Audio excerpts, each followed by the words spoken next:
Welcome to the Content Strategy Interviews podcast. Each week, we talk with accomplished content strategy experts to share their wisdom with our friends in the content community. And now, here's your host, Larry Swanson. Hi, everyone. Welcome to episode number 32 of the Content Strategy Interviews podcast. I'm really happy today to have with us Andre Francisco and Kate Saul. Andre is the head of outreach at 18F. It's a digital, I'll let them describe it. I understand 18F to be like a sort of a digital services company within the Government Services Administration and the U.S. government. And his colleague Kate Saul, is a content strategist there. And what I want to talk to them about today is the content guide that they've created there. But first, I want to let Andre and Kate talk a little bit more about each of their backgrounds. So whichever one of you wants to go first. Yeah, I'll start. This is my first government job, which is common for lots of people at 18F. Before this, I was at a government reform nonprofit, actually, that kind of like talked about ways to improve the government. And then we kind of switched sides and got to work on some of those things, which is also kind of a common path. Oh, cool. And Kate, how'd you end up at 18F? Yeah, so I'm similar to Andre. This is my first government job as well. Before joining 18F, I was actually at a startup that provided a platform for freelance writers to find jobs with enterprise clients. And before that, I designed online fine arts coursework. But my background actually is in creative writing. I got my MFA in fiction writing, so I kind of come to this from a storytelling background, if you will.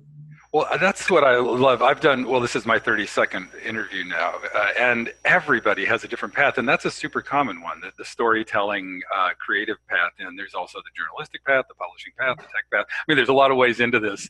But I want to get right to your content guide. I was telling Andre just before we went on the air that I was able to read pretty much the whole thing in less than an hour this morning. That's a pretty impressive accomplishment right there, and it looked comprehensive. Well, tell me, I guess, where did that come from and how long has it been around, the content guide?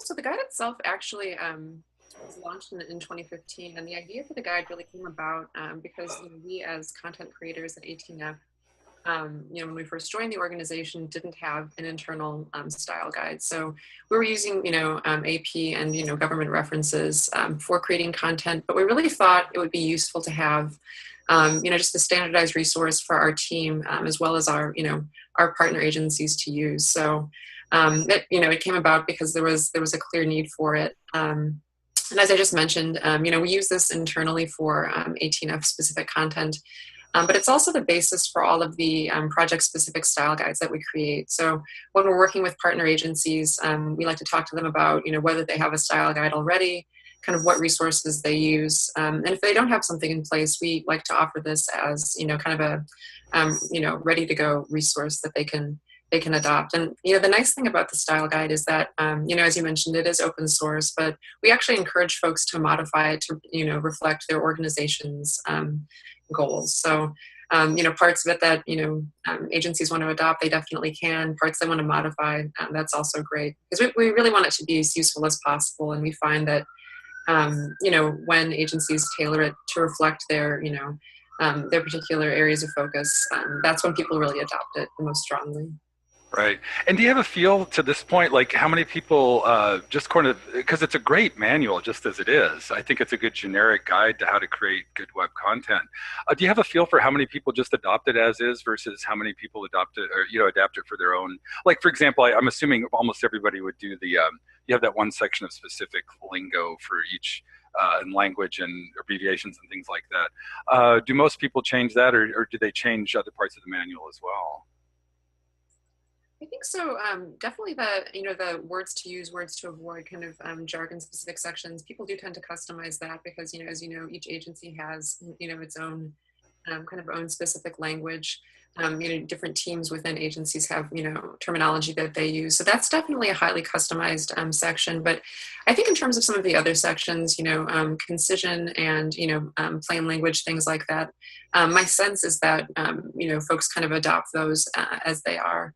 I don't have any specific numbers, but that's just, kind of anecdotally from working with different agencies, that's what I've seen. Right. And I think the one thing I've found in all these interviews is few people in content roles have extra time to do a lot of extra work. So I can picture being very delighted to just grab it and run with it. And you said it's has it rippled out further than 18F and your direct clients? Do you get a sense that other folks elsewhere in government or even in the civilian world are using it? Yeah, we've seen a couple of instances of that. So the guide is up on GitHub, so you can kind of see it tracks for you people who copy the content. So we've seen a couple of cities, the city of Lexington, Kentucky, and Bloomington, Indiana, and a specific NASA research center have all kind of copied it and made their own versions. So it's fun to see it kind of get out there, and that's one of the best parts about making these kind of resources for the government is that they're open source and they kind of belong to the public, and so they can kind of really spread a lot further than if you were making them in other places. Gotcha. I'm curious how this fits in. It's like in the overall governance of government content, both at 18F and in your partner agencies. So both in terms of like how this document fits in there, but also just the team. Actually, let me back up and ask about the team at 18, the content team there.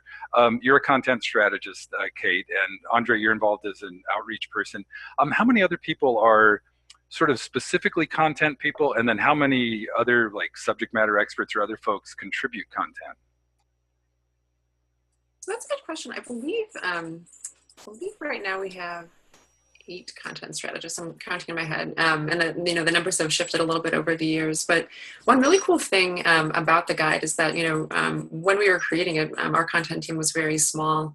I actually joined 18F as the first kind of official content strategist, but there were lots of other folks at the organization who were working in content-specific roles. So Andre was doing content strategy work in addition to outreach work, and some of our former colleagues, Greg Boone, Melody Kramer, other folks, even though they weren't, by title content strategists, they were already doing that work.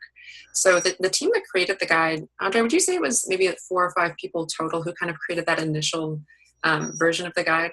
Yeah, that sounds right.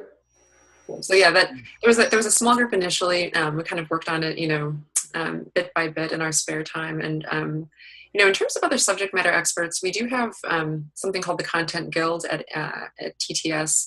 It's an internal working group that offers content guidance to the rest of the organization and maintains the guide. And one really neat thing about the Guild, which Andre can talk more about later, if you're interested, Andre, is that it's open to anyone who's interested in content. So you don't need to be a content designer or strategist to join. And in fact, we've had folks from the engineering team join, folks from other disciplines as well. So we really welcome additions to the guide from folks from all disciplines. We find that it really it adds some unique perspectives and makes the content itself a lot stronger. No, I love that, and I love that you have a formal guild. Describe. Andre, can you tell me more about that? Is that part of your role, doing the outreach around sort of engaging and working with other content creators in the organization? So, yeah, it's kind of separate from my outreach role, but yeah, I co-lead the Content Guild, and we've had a number of leaders over the history of it. So the guilds, there's probably 6 of them in our larger group, the Technology Transformation Services, which is a large group 18F is in, and they're kind of leadership supported groups around different disciplines. There's some on accessibility and diversity and front end development and content and like that. And they create guides, they kind of set some standards, they kind of get practices, and it's really helpful to kind of grow your skills as a content designer or engineer, and also to set some guidelines so we are doing the work in the best way we can for all of our partners across government. Right. You say in the content guide, you talk about how it's not a static document, that it's constantly evolving. With all these people involved, how frequently does it evolve? Are all these people constantly making improvements and suggestions? Yeah, I'd say we add something to it probably every month. So one of the big additions that Kate was talking about, somebody who's not a content designer, was a big section on URLs and kind of file names, which is something that as a content designer I might not think of first when I'm thinking about writing, but it's really important if you're designing websites or if you're an engineer, and it can make a big difference in how people find and search information. Right, not a classic typical thing you'd see in a style guide, but completely and appropriate in an online style guide. Yeah, online content guide. Yeah, interesting. That kind of gets to the you mentioned all those different, like the accessibility people, a lot of front end people, different folks involved in the Content Guild. I'm curious how do you meet formally, or what's the mechanism by which the Content Guild kind of happens? Yeah, we meet twice a month, and then we have kind of a place where we talk about things on between meetings. People can come to a channel and ask questions about specific usage or whatnot, and then we coordinate with a leadership position, the chief of staff or TTS, who kind of helps make sure we're supported and kind of doing the right kind of content work to further the mission of TTS. Gotcha. And you feel like in the support, so I was looking a little bit at 18F in general. You're like a government agency, but how are you paid? Are you guys like, you don't have your own budget? Do the agencies that you work with pay you? How does that work? Yeah. Yeah, we're kind of an unusual organization in government, but not very unusual in GSA, the General Services Administration, that we're part of. So we are funded through something called the ASF, it's fund in GSA. So they kind of pay the bills up front, and then we charge our partners for our work and kind of pay money back into the fund. So we're not appropriated by Congress. We do charge an hourly rate for our work. So we operate kind of like a business. We have a profit and loss statement, but we are all federal employees, and we just are serving other federal clients. Gotcha. So you kind of like an agency, but in the government. Yep. Yeah, got it. Yep. Okay, nice. Yeah. And how, one thing about a guide, I love that it's called a guide, not a prescription or a dictate or a mandate or a Magna Carta or whatever. Do you have a feel for compliance for your guidelines? Like how, it's kind of built in to the good content that like if somebody strayed from these guidelines, there's a mechanism here to bring people in line. But how well do people abide by the guidelines? Well, I can talk for the 18F internal side. I would say pretty well. I think our kind of web content and the other guides we produce, besides the content guide, are well edited and conform to it well. And because we have this kind of constant updating nature of both our guide and our other pieces of content, it's a really kind of natural thing to change wordings or fix style stuff. But it's an easy way to kind of always improve them, make them sure they're kind of following our guidance. Got it. Yeah. Kate, did you have anything about that? I saw you nodding your head a little bit. Yeah, no, totally. And I would agree with Andre that adherence to the guide within 18F and TTS is really strong because we're constantly updating the guide and there's a lot of buy-in. And I think also on the partner agency side, because we're not kind of handing the guide over in its current state, but using it as a jumping off point to really help create customized content guidelines for our partner agencies and with them. I think the following the guide is also pretty strong. And that's kind of part of our larger co-design process. We like to work, with our partner agencies to, help them find solutions that, reflect their existing workflows and, work for their team. So really it's not about, handing over guidance, but it's about working together to, as I said, find solutions that, that work with kind of existing structures and workflows. And it's also nice, I think, that people know that the guide is a living document, that there's kind of a sense of, relief in that, like, okay, this isn't a static thing. If we find that one section, becomes outdated or isn't working for a certain purpose, there's this freedom in knowing that it can change. So I think a lot of people really like that aspect of it. Mm-hmm. I love that term you use, co-design. It's obvious what that means, I think. But can you tell me a little bit more about that and how that manifests in your content projects? Yeah, so it's I think it's a really great process. And content strategists and designers are involved, visual designers. But when we're working on projects with our partner agencies, we really like to get them involved in the design process from day one. So from the kickoff meeting onward, collaboratively brainstorming, having sketching sessions early on. We do stakeholder interviews to get people's opinions out there right away. And we also like to involve our partners in research and synthesis and, design critique. So really making sure that they're part of the process, they see what goes into the process. And as a result, people feel involved. They feel, like they're being heard because, we're all part of the same team. We're all doing the same design work. And we've found that, it really helps create much stronger buy-in. When people, kind of see the day-to-day rather than just, kind of the formal or the initial ideation and then the end product, it really helps, I think, it helps people understand the process and understand what goes into creating designs and creating content. So it's really great. Right. And I think that buy-in of however you get it is so important. And the way you describe that, I can see that like everybody's ideas, opinions, contributions are baked in right from the get-go, doing it that way instead of like sort of a serial or sequential thing or a process. Does that do you think that slows down slows things down or speeds things up doing a co-design process? I think actually it speeds things up. I mean, when people are involved kind of in all phases of design, there's a much, tighter feedback loop. So, we're not waiting around, sending something off and then, waiting for feedback. When people are involved in those critique sessions directly, we can get, immediate or near immediate feedback.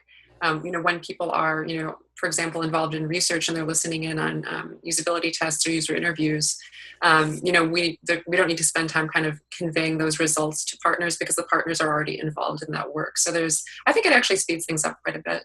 Got it. Yeah, I'm curious. What's the scope of? I assume it's all over the place, but most government agencies are pretty good size. Are most of these projects fairly significant? And like, kind of, what would be the scope of especially the scope of the content associated with them? Like, are we talking dozens of pages, hundreds of pages, thousands of pages? A typical project? That's kind of hard to say. I think the tricky thing is there is no, typical project, but we've definitely had projects with, thousands of pages. We've had, much smaller projects where we're addressing just, a few pages, a home page or a home page and some, a few other pages. So it really kind of varies project to project. I feel bad that there's, a more kind of straightforward answer, but really it just depends on the engagement.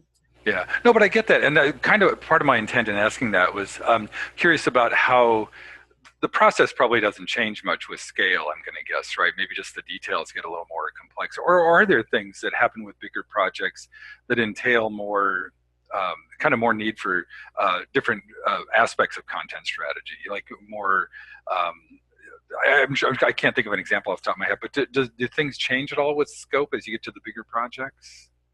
Yeah, I think so. I think some of the, the smaller projects, we might, for example, have more focus on, updating interface copy or, rewriting or, reevaluating, smaller bits of copy. Whereas with some of the larger projects, and I can think of a few that were, multi-year projects, there might be, for example, big content migration that takes a long time. So that said, even though the, specific activities might shift based on scope, I think the principles remain the same. We're always focusing on, meeting user needs and representing our partner agencies' missions and goals, using human-centered design to meet those goals, working iteratively and also in the open. So, the scope shifts a little bit, the specific activities might shift, but we're always kind of working from that same baseline. That same playbook, gotcha. Yeah, and I guess that kind of leads me to content teams are sort of integrated in different ways in organizations. Are you kind of side by side with UX people and other technology people, or how does content fit into to 18F? And is it sort of parallel across the agencies that you work with? Does it kind of generally fit in a similar way in most government projects, or? I was gonna say that's a really good question. I'm glad you asked. So at our organization, content strategists and designers work right alongside everyone else on the design team. We're actually part of the design team, and we're involved, from the start, ideally. So we work with UX researchers and visual designers and front end designers. I know, in some organizations, content might come later on, but we really believe that, involving content from the start is a really great way to go, just because content informs design so strongly and vice versa. So specifically or personally, I like to, pair with designers, and we, kind of either, co-work or, send things back and forth just to make sure that the, visual design and content are working harmoniously. In terms of whether, that's kind of similar to the agencies we work with, once again, it kind of varies agency by agency, but one thing we've found is that, the agencies we work with are really excited about bringing content in early in projects and, getting content strategists involved in the design process, because, they see the kind of benefit of that. When all aspects of design are addressed kind of simultaneously, the end result is a lot stronger.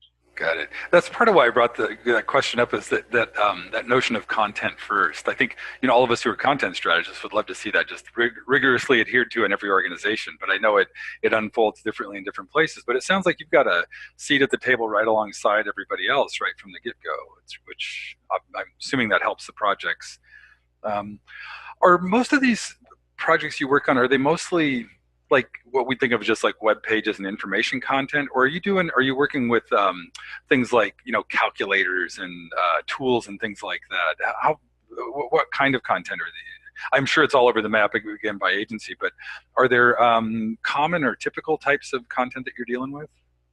Also, I mean, as you mentioned, there are a lot of web pages, some form design, a lot of like research heavy projects. So I'm thinking of one project I was on several years ago where even though I'm in a content role, I was really involved in researching kind of how folks, members of the general public perceive ideas around government information sharing. So that was a more kind of research focused project. But yeah, it's, a lot of, web pages and, as you said, forms, calculators, things of that nature. Trying to think of other things. Yeah, it's kind of all over the map, which is really what makes it exciting. I mean, when we sign on to work with an agency, the most exciting thing is really getting to know that agency and the stakeholders, and talking to the stakeholders to find out, okay, what are the most pressing problems? And we don't enter these engagements with a solution already in mind, but we like to work with the stakeholders to really get to know their organization and workflows, and just kind of organically discover what the problems are, because we find that when you give people that space to share kind of what's going on and what they've been dealing with, it just really helps us uncover with the partners what the proper solutions might be. Got it. You mentioned that organic discovery that is real common in that kind of collaborative interaction. Do you do much formal research as well, like customer research, or like at either end of the, like early on, do you do customer research to guide content creation, and later on, do you do like any content usability testing? Yeah, research is a huge part of our process. So, on all of our projects, research is involved. We always have stakeholder interviews. Most of our projects do involve usability testing. So, coming with prototypes and then actual, testing the end product. And in terms of content specific testing, that's something else that we also really like to do. So, depending on what the project itself is, we'll do either, closed testing or highlighter testing, or we'll actually build in some kind of content specific questions to larger usability tests. So if we're, for example, showing, I was actually just doing this earlier today, leading interviews, looking at 2 different design directions for a site that we're working on. So even though the test itself is a more general usability test, we also have some content specific questions, or if people, focus on, they're focusing on certain headings, we'll kind of ask, questions into those aspects to see, what about this heading versus this one is more appealing. So we do some very, specific content testing, as well as weaving in content questions to more general testing. Right. You mentioned, what was it? Highlighter testing, or what was that? I'm not sure I heard that right. Can you tell me about that? Yeah, so I love highlighter testing. So it's a really great way to test the effectiveness of kind of short bits of content. And the way it works is, you'll isolate a section of content from a specific page. And you can you can administer these tests remotely, which we often do, or in person. So once you've isolated your chunk of content, and I'm like looking around here for something, but let's say you have a paragraph. What you do is you have your test participant use one color of highlighter to identify everything that seems unclear or might need more detail, and then another color of highlighter to identify everything that seems clear or that doesn't need more detail. And what that helps you do is really pinpoint specific areas of text that need additional clarity. So then once someone, say they highlight 2 sentences that they feel are really unclear, you can ask more targeted questions about, like, okay, what about these sentences is unclear? Is it a certain word? Is it the structure of the sentence? Is it where the sentence appears in the paragraph? Is it, is there some sort of lack of continuity between the previous sentence and this one? So it really helps you drill down and get very precise information about what's not working within a small chunk of text. Right. All of a sudden, I'm wondering, like, how many people you do. I can picture a stack of those, and if they all highlight the same thing, how many different people would you do that kind of test with? I mean, ideally, as many as as many as possible, as many as time allows. I mean, and once again, it depends on the the project and the kind of amount of time allocated for research, but definitely as many as possible, because obviously the more data we have, the better. Right. I often think years ago, I met Jakob Nielsen at a conference, and I was working in an underfunded startup at the time, and asked him about, like, I don't have a budget. You guys have this gazillions of dollars. What can I do to, like, do some basic usability testing? He said, just bring in 5 of your users, look over their shoulder, don't say a word, watch what they do, learn some lessons. It sounds like that kind of pragmatism, I think most people have. Would that be a part of your style, that kind of get what you can?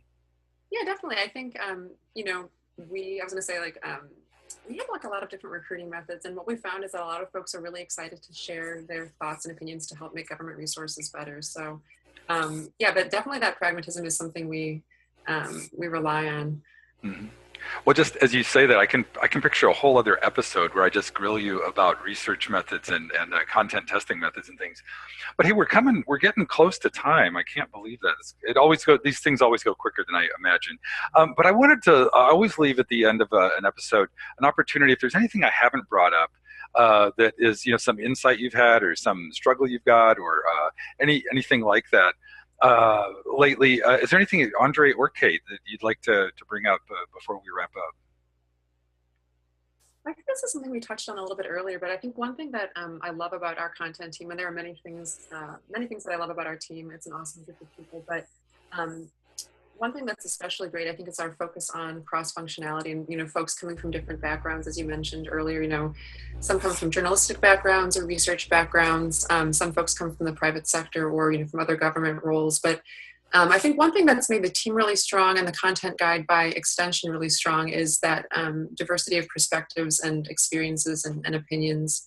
I also really love that, as content strategists, we, can get involved in research and other disciplines. I think, it just makes the team a lot stronger. So it's been a really great experience, and yeah, the team is rad. That's all I can say. Nice. That sounds great. Andre, did you have anything? Yeah, I've always been struck by the projects that our teams work on with other agencies, how much difference some content and kind of design work can make. People are often wondering if they need, wildly new technologies or a whole brand new organization to kind of fulfill the digital services they're providing. But, some content work, some design work really goes a long way in making it easier for people to access services and find information. And so, if you think that your website or service is so far from meeting the goals you want to, I would say it's not necessarily that far. Having the right people kind of work on some of those aspects can really move you a lot further than you might think. Right. And also to reiterate, we talked about it earlier, but again, all of 18F stuff is open source and free for anyone to copy or build upon or take and make your own. We really love that and encourage it. So go for it. Great. And I think I saw that in in all that, if I just direct people to the content guide, they'll be able to find any of the stuff we mentioned today and the shareable stuff you just mentioned. Or are there other, you said you have a GitHub repo. Must be lots of interesting code there. Yes, there are hundreds of repositories, so there's a lot to dig through. But on our main 18F website, 18f.gsa.gov, we have a page with a number of other guides that are like the content guide that are all about different aspects of our work, and those are all free to adapt or copy. Okay, cool. I will find some of those. Well, thanks so much, both of you. Really appreciate you taking the time to talk with me, and I appreciate you coming on the show. Thanks so much for having us. Thank you for listening. Tune in next week for another content strategy interview.